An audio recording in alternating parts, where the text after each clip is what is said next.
I've yet to learn the secret art of having peace at heart. I take the angst and the anger, make a piece of art. Then I speak it and I share it, and the peace departs to find its home in the warmth of the people's hearts. If I don't have peace with me, how can I have peace with God? It's all or nothing. You can't worship a piece of God. In fact, the peace of God's a facade where the secrets are. You worship God, remember God until you're seeing God. Oh wow, Masya Allah, goosebumps. I'm having goosebumps right now. Okay, saudara, anda sekarang sebenarnya bukan menyaksikan apa-apa. Anda sedang menyaksikan Bisnes Alternatif, dan saya Nurhana Ismail sebagai pengacara anda hari ini. Bersama-sama dengan saya ialah seorang personality yang cukup istimewa. Saya discover dia dekat Central Creative Marketplace di WIEF ini, dan beliau tak lain tak bukan Amir Sulaiman. Thank you, Amir Sulaiman. Thank you, bro, thank you, bro, for being for spending time with us, for being our guest. Thank you so much. Okay, it's my pleasure. First and foremost, maybe a lot of our audience don't know who you are, because most of our audience, they're from Malaysia. Now, tell us a bit about yourself. Well, I'm just visiting here, like you said, for the WIEF in Market for Creative Arts, and I'm from upstate New York originally, and I'm a poet and a rapper and a writer and an author, and so I've come to Malaysia to share that with you, with me, and with everyone, and everyone else. Okay, now how did you get inspired by doing all this? Who discovered you? Well, it was actually a process. It was a step-by-step process. So it started out when I've been writing since I was very small, since I was like 6, 7 years old, and then I started to share it like at an open mic, and where you just come and you sign a list. Was at a coffee shop in Rochester, New York, where I'm from, and I started just sharing the poems. And when I was sharing the poems, and then people would like them, and then I would go to neighboring towns, and then people would like them, and then someone from this place saw me, and so it was a slow maturation, a slow development over time. And so I've just been going and sharing all over the world.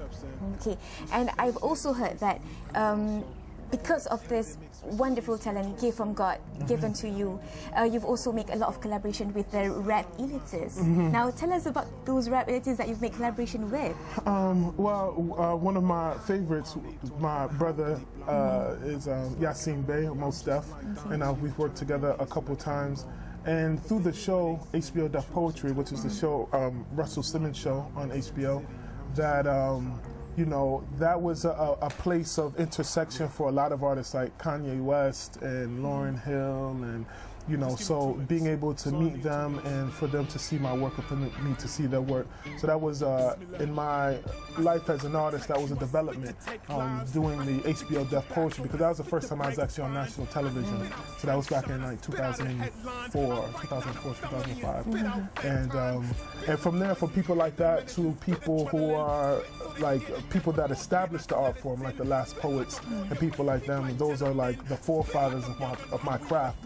And so I've had the pleasure and the honor of working with them, performing with them, recording with them as well. So it's just, it's really just about whoever I feel, a connection with, more than how many records they've sold. But if I feel a connection, I want to work with them. How's the experience?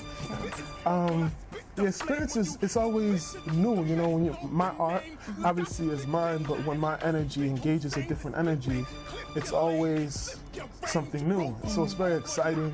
It's very eye-opening to my own art and to whoever I'm collaborating with. So it's like a little relationship, you go into. So your energy and their energy come together, and then it produces new life. True. Now, being a Muslim, how do you see yourself being a Muslim gives you the inspiration to create more? Well, for me, like some of my original inspirations were from hip-hop, and also from the Quran, right? And so yesterday I listened to your poem, and you include some of the surahs. Right. And it was like, oh my God, amazing! How did you do that?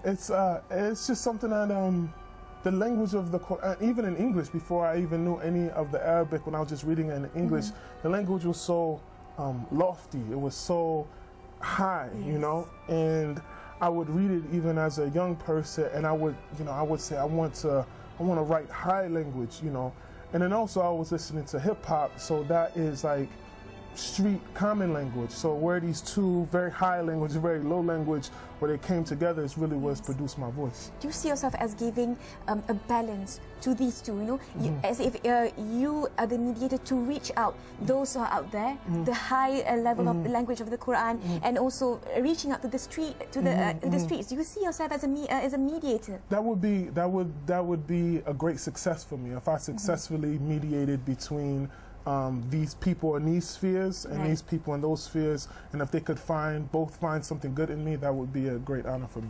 All right, Amir, we'll be taking a short break. Okay. After this, we'll be talking more about the business behind behind this craft of yours. So jangan ke mana-mana, kita akan kembali selepas ini di Bisnes Alternatif.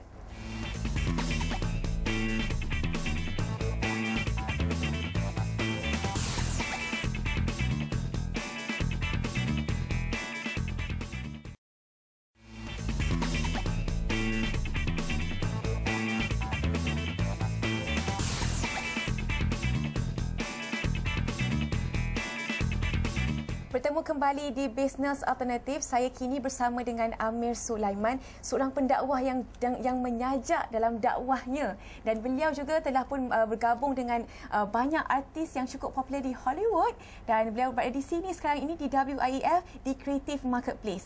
Thank you, Amir Sulaiman, again for being with us. Alright, okay. Now let's talk about the serious stuff. Alright, serious business. Now, how do you actually market your talent? Is it easy?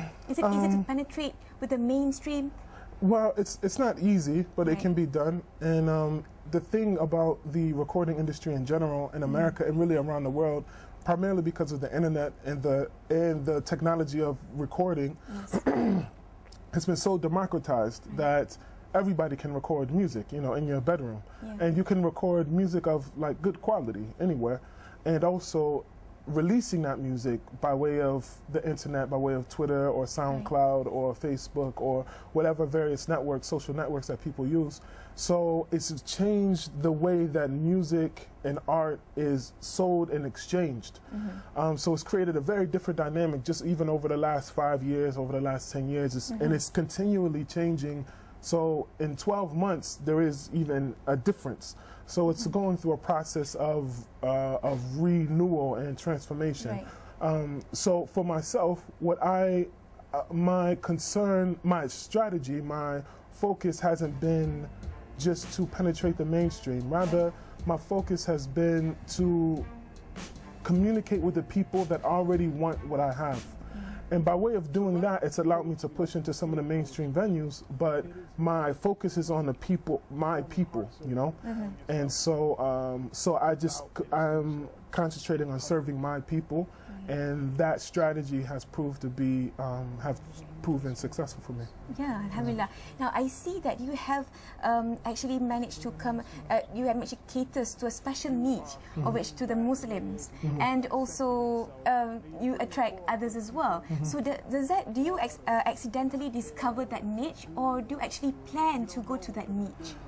No, it's not something I planned. Like I'm going to serve the Muslim market, or I'm going to serve the really. My objective, my way, my strategy is just to be very sincere, to be very much myself, you know? And so when I'm myself, the reason it's beneficial for me is, one, I like myself, so being myself is nice, right? And number two is that it's easier to maintain. So if I develop the persona, because I want to serve this particular market, then maintaining that persona takes a lot of effort. And so I'm very comfortable because I'm myself. When I perform, I'm myself, and I'm speaking my words, you know.